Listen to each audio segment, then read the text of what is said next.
Hi everyone. कालच्या व्हिडिओमध्ये तुम्ही बघितलं असणार, की मी माझ्या बहिणीकडेच वाघोलीला आली आहे आणि किचन कोणाचंही असू द्या, तिथे आपल्या बायकांची एंट्री ठरलेलीच असते. तर मीही इथे मस्त चहा बनवण्यासाठी आली होती.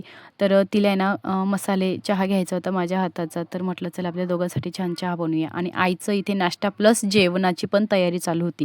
मुलांसाठी गरमागरम डोसे बनवले आणि आज जेवणामध्ये ना मस्त डाळ-बाटी, वांग्याचं भरीत असा प्लॅन होता. आणि मग आम्ही दोघांनी मस्त चहा वगैरे घेतला आणि मुलांनाही लगेच नाश्ता वगैरे दिला. कारण यांना नाश्ता करून लगेच खाली खेळायला घेऊन जायचं होतं. तर छान अशा गप्पा वगैरे पण झाल्या. कारण चहा वगैरे घेतो तेव्हाच थोडंसं बोलणं होतं आणि थोडं बसायलाही मिळतं. तर त्यानंतर तयारी केली मुलांची आणि मस्त खाली नेलं. आता मुलांचं कसं आहे, जेव्हा आपल्याकडे जी वस्तू असते तेव्हा आपण खेळत नाही आणि जर कोणी घेतली तर ती लगेच आपली होते. असंच या दोघांचं चालू होतं. आता हा बहिणीचा मुलगा अंश, आता त्याची सायकल होती, त्याने घेतली म्हणून कृष्णाला इतका राग आला ना, तर त्याचा राग असा नाकावरच बसून होता आणि तो नंतर त्याने दिली, पण तो घेत पण नव्हता, इतका राग आला. बराच वेळ खेळलो, मस्त संध्याकाळी पूर्ण दिवस असा गेला ना, की कळालंच नाही. इतका फास्ट गेला, नाहीतर दिवस संपत नाही आमचा आणि आता आजचा दिवस इतका फास्ट गेला ना, तर आता निघण्याची वेळ आली होती.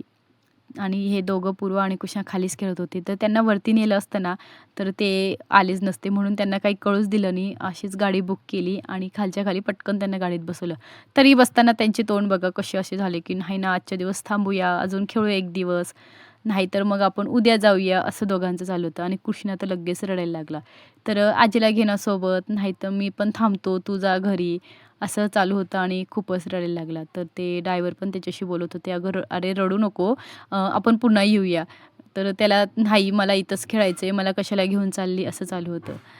तर चला येथेच एंड करते. भेटूया पुढच्या व्हिडिओमध्ये. बाय. जर व्हिडिओ पहिल्यांदा बघत असाल तर नक्कीच चॅनलला सबस्क्राईब करा, लाईक करा. बाय.